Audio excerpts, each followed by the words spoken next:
discuss fiscal year 2021-2022 preliminary city budget. Is there anyone out there in the audience that wants to speak on the budget for the council, either pro or con?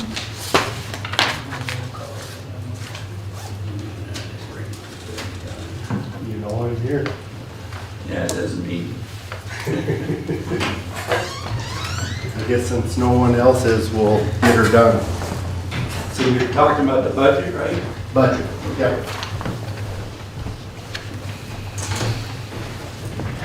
Remember to state your name, since you're the only one so far. We're not going to put a time limit on you. Okay, thank you. Except for half hour. George Warner, 1315 Montana Highway 41. I last addressed you on budget from my own notes on August 16th of 2017. And basically, at that time, there were 4 issues that I discussed. 2 of those are basically irrelevant now. And it was a combination on the Glendale Street funding and the SAD/SID. To give you an idea, that was 4 years ago, and what was that, Mr. Mayor, about $800,000 ago? About $200,000 a year. Yeah, it's almost 200,000 a year. So trying to add. it was one of those issues that I realized was difficult for all involved. I know the mayor looked into it. It was a funding issue that's dramatically affected the city, not only over these past 4 years, but since its inception. And that was $800,000 that went to payments on a project that was unlawful that could have gone for street maintenance. It certainly would have taken a tremendous effort of this body to get into court and push the people that actually passed this funding. But that's water under the bridge now. And the reason I bring it up is I don't want to see these kinds of issues go unnoticed over the years. There's too many things that cost lots of money. We're soon going to talk about a city slash college property that when I discovered it looked like $1 million for a third. Now that's not to say that that's what it is, but that's what it looked like.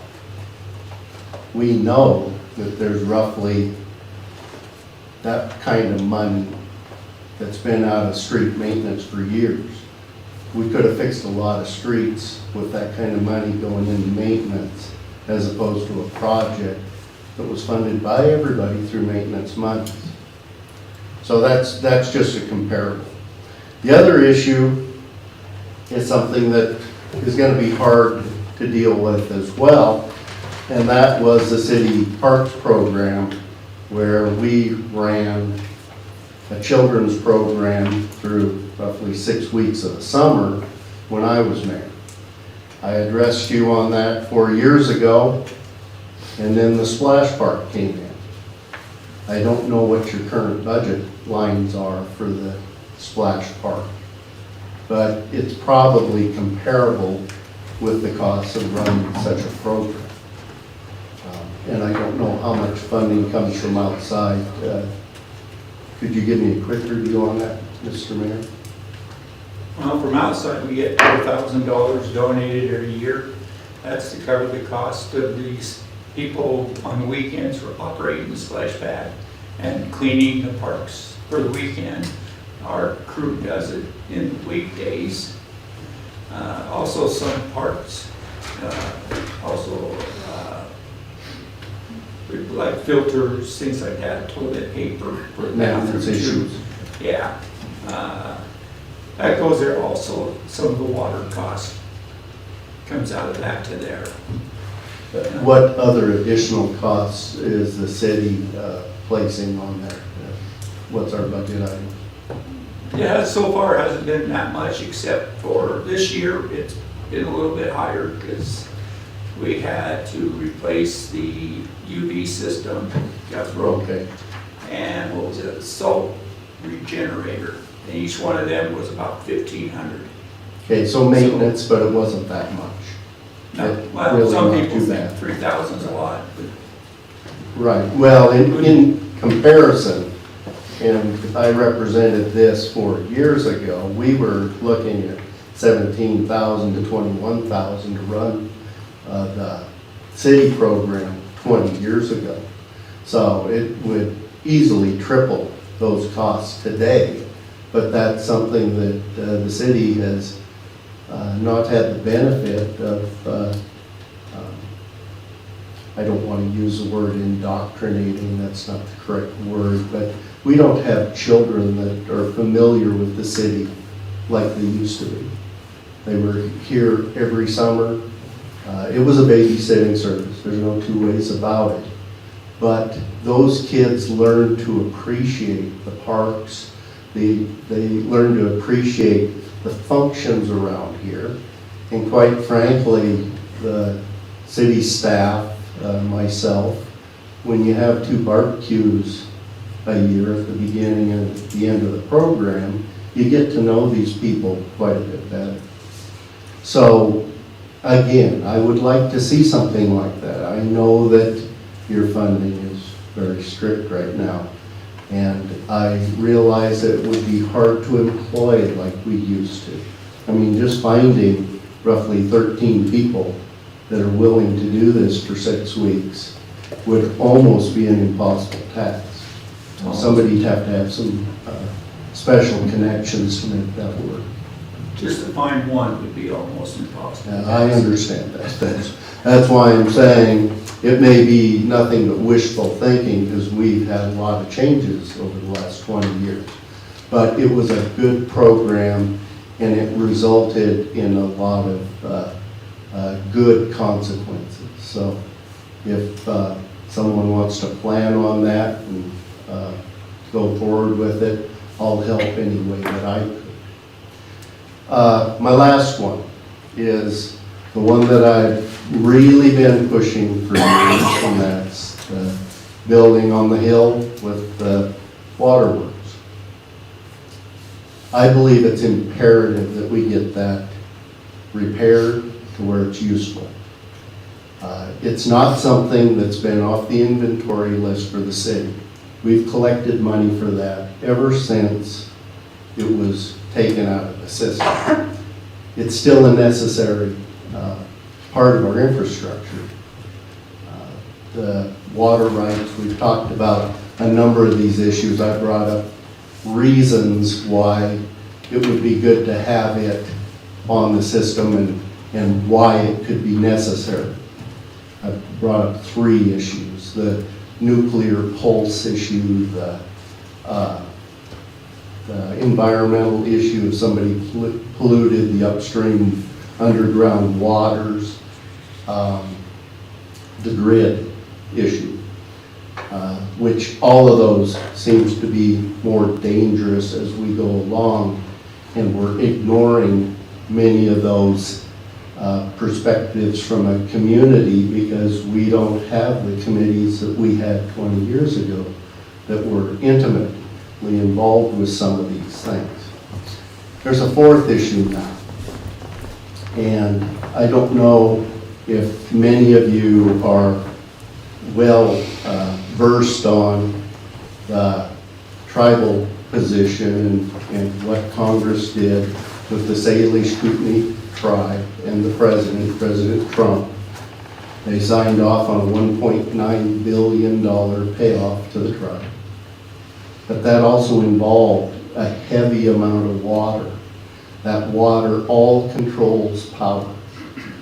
The tribe has had Kerr Dam for roughly 20 years. They're completely own that facility. And now they've got half the water.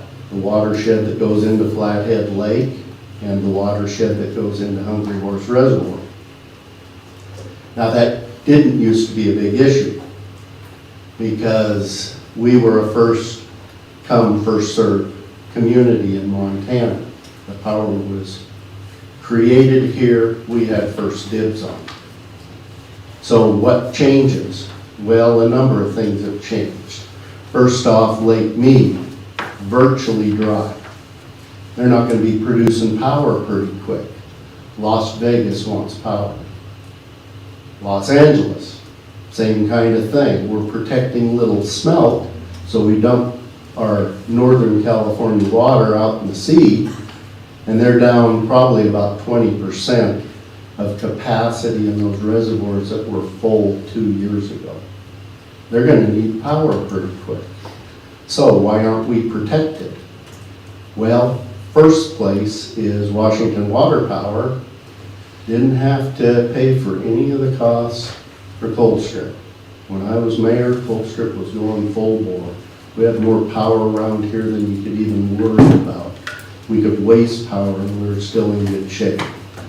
So Washington Water Power has lots of money. They can buy stuff up and they can transport it. The other thing is those contracts that would be influenced by the tribes are no longer in effect anymore. Tribes don't have to live up to those contractual responsibilities. So roughly, if they control half the watershed, half of our power is not under contract anymore. They can sell that to the highest bidder. And they've got a lot more money down south than we've got here. So that's a quick synopsis of why we're in danger. Now, what difference does it make? It makes a difference if we don't have enough money to put in the budget to pump the water anymore. We may not be able to do it. There are so many ways that we could run into a pumping issue for our water supply that we need to look at the alternative. So my proposal is, this is a 100% utility issue. You don't have to go general fund with this. You need to inspect the line coming in from the diversion on Rattlesnake. We don't know the condition of that line. We know that it can supply, 9 users, 12 users, down to where the waterworks were. But we don't know if it's been compromised. We do know that something happened during the Malisich administration where it froze up. So how damaged it is, we don't know. There was also a dry well punched up there for some reason. They were concerned that they needed to supply those people with water, those 9 users. We don't really know what the bottom line is there, but it needs to be inspected and know that we have the infrastructure necessary to carry the water down to these ponds. And we need to clean these ponds up, seal them up to where the birds can't get in there. And quite frankly, we're probably gonna have to train our water guys again. I don't know if Jason knows how to do it, but it's been 20 years. So how would they actually and effectually run that system? When you look at the cost, if we talk $100,000, that's $5,000 a year that should have went into the property income. So if you can find a way to do it, I would say get that project done before the emergency, because we certainly don't want to try to react to that when something's happened. Those are my suggestions for projects. I'll make a real quick against projects. The city just sponsored some more money for a study on our intersections. The intersection that we've got that looks so beautiful is a wreck. We don't need more of them, or if we put them in, they have to be placed in a way that it doesn't cause the traffic issues that we've got on that corner. We were always worried about big vehicles. And I've had a chance to tell the mayor and Councilman Graham my experience of just a couple weeks ago.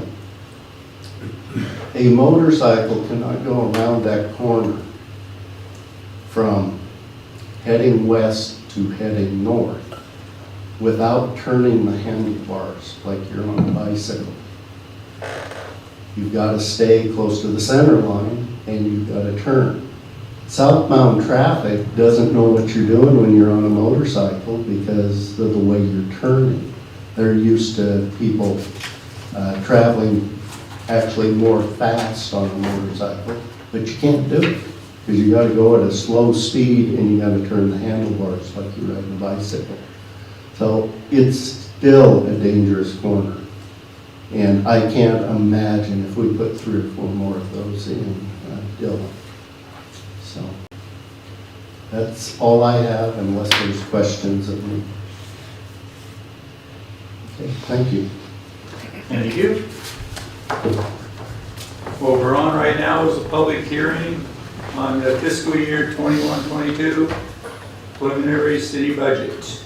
Is there any other people that have either pro or con in the audience?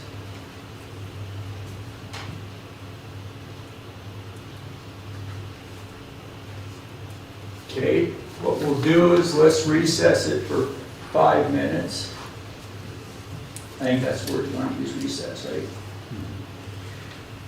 Then we'll come back, so at 10, about 8 till, we'll come back and see if there's any new people. And then we'll close it if there's not. Meeting recessed until 8 till.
Again, I'll ask, I did not see anybody new coming in, but we'll follow procedures.